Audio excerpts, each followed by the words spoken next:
ಏಳನೇ ಕೀರ್ತನೆ. ಯೆಹೋವನೇ, ನನ್ನ ದೇವರೇ, ನಿನ್ನ ಮೊರೆಹೊಕ್ಕಿದ್ದೇನೆ. ಹಿಂದಟ್ಟುವವರೆಲ್ಲರಿಂದ ತಪ್ಪಿಸಿ ನನ್ನನ್ನು ಕಾಪಾಡು. ಇಲ್ಲವಾದರೆ ನನಗೆ ರಕ್ಷಕನಿಲ್ಲವೆಂದು ತಿಳಿದು ಶತ್ರುವು ಸಿಂಹದಂತೆ ಮೇಲೆ ಬಿದ್ದು ನನ್ನನ್ನು ಹರಿದುಬಿಟ್ಟಾನು. ಯೆಹೋವನೇ, ನನ್ನ ದೇವರೇ, ನಾನು ಕೈಗಳಲ್ಲಿ ಅನ್ಯಾಯವುಳ್ಳವನು, ಮಿತ್ರದ್ರೋಹಿಯೂ ಆಗಿದ್ದರೆ ಶತ್ರುವು ಹಿಂದಟ್ಟಿ ಬಂದು ನನ್ನನ್ನು ಹಿಡಿದು ನೆಲಕ್ಕೆ ಕೆಡವಿ ತುಳಿಯಲಿ. ನನ್ನ ಮಾನವನ್ನು ಮಣ್ಣುಪಾಲು ಮಾಡಲಿ.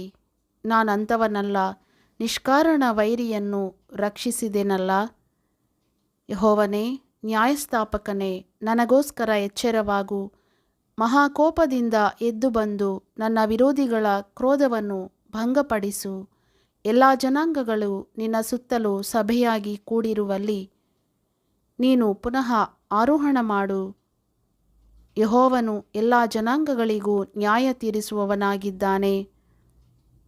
ಯೆಹೋವನೇ, ನಿರಪರಾಧಿಯೂ ನೀತಿವಂತನೂ ಆಗಿರುವ ನನಗೋಸ್ಕರ ನ್ಯಾಯ ತೀರಿಸು. ಮನುಷ್ಯರ ಹೃದಯವನ್ನು ಅಂತರಿಂದ್ರಿಯವನ್ನು ಪರಿಶೋಧಿಸುವ ನೀತಿಸ್ವರೂಪನಾದ ದೇವರೇ, ದುಷ್ಟರ ಕೆಟ್ಟತನವು ಇಲ್ಲದೆ ಹೋಗುವಂತೆ ಮಾಡು. ನೀತಿವಂತರನ್ನು ದೃಢಪಡಿಸು. ನನ್ನನ್ನು ರಕ್ಷಿಸುವ ಗುರಾಣಿಯು ದೇವರೇ, ಆತನು ಯಥಾರ್ಥರನ್ನು ಕಾಪಾಡುತ್ತಾನೆ. ದೇವರು ನ್ಯಾಯಕ್ಕೆ ಸರಿಯಾಗಿ ತೀರ್ಪು ಕೊಡುವವನು. ಯಾವಾಗಲೂ ದುಷ್ಟರ ವಿಷಯದಲ್ಲಿ ಕೋಪವುಳ್ಳವನು. ದೋಷಿಯು ಮನಸ್ಸನ್ನು ಬೇರೆ ಮಾಡಿಕೊಳ್ಳದೆ ಹೋದರೆ ಆತನು ತನ್ನ ಕತ್ತಿಯನ್ನು ಮಸೆಯುವನು. ತನ್ನ ಬಿಲ್ಲನ್ನು ಬೊಗ್ಗಿಸಿ ಸಿದ್ಧ ಮಾಡಿದ್ದಾನೆ.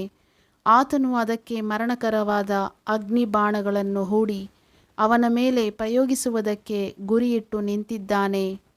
ನನ್ನ ಶತ್ರುವು ಕೆಡುಕನ್ನು ಹೆರಬೇಕೆಂದು ಪ್ರಸವ ವೇದನೆಯಲ್ಲಿದ್ದಾನೆ.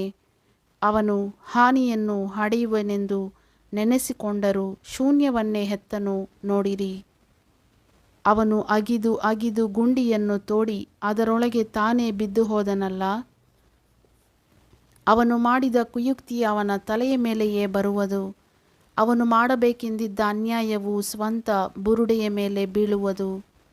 ಯೆಹೋವನು ಮಾಡಿದ ನ್ಯಾಯವಾದ ತೀರ್ಪಿಗಾಗಿ ನಾನು ಆತನನ್ನು ಕೊಂಡಾಡುವೆನು. ಪರಾತ್ಪರ ದೇವನಾದ ಯೆಹೋವನ ನಾಮವನ್ನು ಸಂಕೀರ್ತಿಸುವೆನು.